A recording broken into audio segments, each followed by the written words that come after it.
Basically, as you say, absolutely, here in London, this London summit was always going to have over 12 government leaders, leaders of their country, the NATO Secretary General, Mark Rutte, two representatives, high representatives from the EU, including Ursula von der Leyen, the Canadian Prime Minister, Justin Trudeau.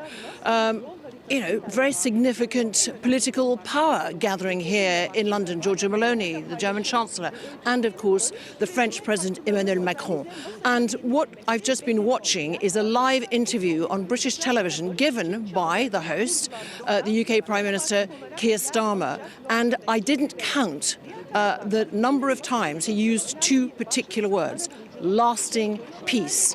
He also talked about durable peace. And this is really, it was always going to be about how you stop the war that was started by Russia on Ukraine. And it is clear, certainly in Downing Street, who is the aggressor, and that is Russia. It is President Putin. And the word trust came up. And of course, trust is essential in all relationships, and indeed, of course, here.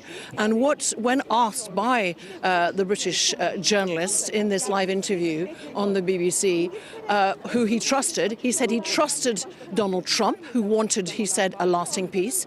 He trusted President Zelensky, who also wanted the end of the war and a lasting, durable peace, but wanted reassurance, quite understandably, said Keir Starmer, that Putin wouldn't come back at a later date, as Zelensky has pointed out, has done so before. But he, Keir Starmer, did not trust President Putin. So that is very, very clear. And of course, huge pressure now, because as you said, this London summit on Ukraine was always going to be important and crucial. Now the pressure is even greater on these leaders to actually come up with a plan. And as you say, the UK and France are clear and have been working very closely on a plan that they will then be discussing with President Trump. But Keir Starmer has been very clear. He's been having multiple conversations before his successful visit on Thursday to Washington with President Trump and with President Zelensky, and of course even more since Friday's explosion in the Oval Office between President Zelensky and President Trump.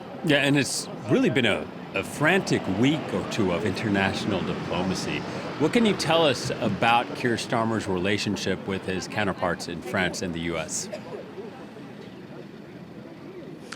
It is very, very clear. In fact, let me use the words that Keir Starmer used himself. He said that the purpose here was concrete action, not words. There will be a final press conference around about 5 p.m. Paris time, and of course we will be reporting back on that. But it's about actually coming up with a concrete plan for this durable, lasting peace. And it is very clear that London has been working extremely closely with Paris. Keir Starmer has been talking very closely, very frequently with the French president. So it's Downing Street and the Élysée very much on the same longueur d'onde, we say in French, wavelength, very much. And Keir Starmer has said very much that he wants that end of the war. He wants people to be coming up with concrete action, as indeed the UK this week has promised to increase its defence budget, and has also announced last night this deal that is signed with Ukraine. So action, not words. And today is about discussing this plan and then presenting it to the US. How can this relationship work between Zelensky and Trump?